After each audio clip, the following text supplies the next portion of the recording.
الإسكندرية مدينة يملأها العدس. بالجملة دي وصف الإغريق مدينة اسكندرية، عشان كده وصفة النهاردة منسوبة للإسكندرانية.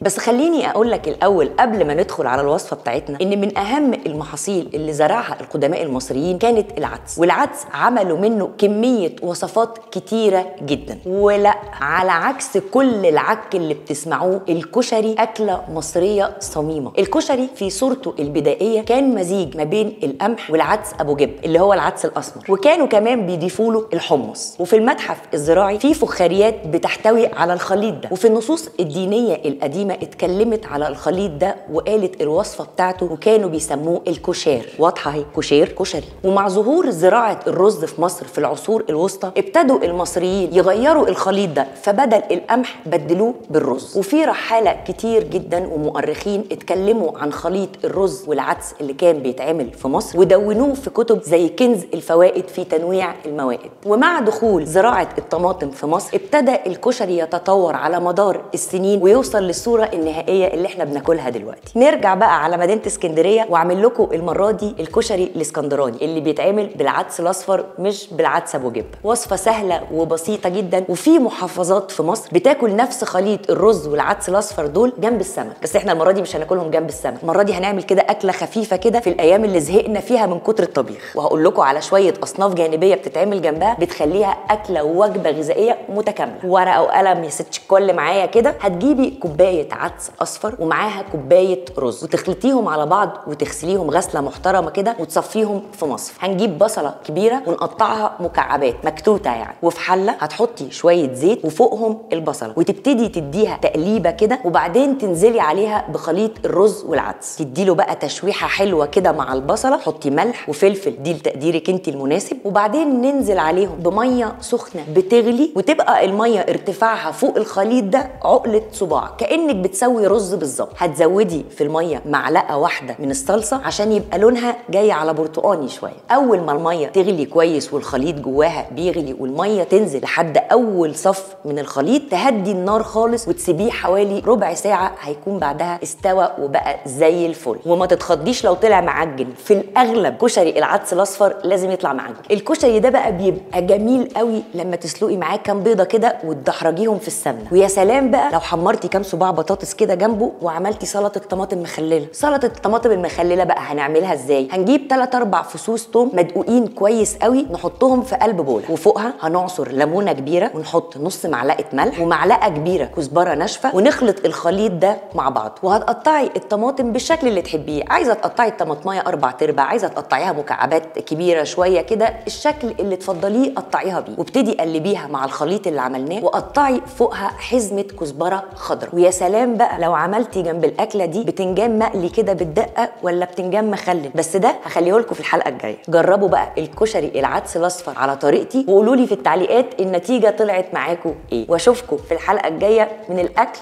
اصله مصري.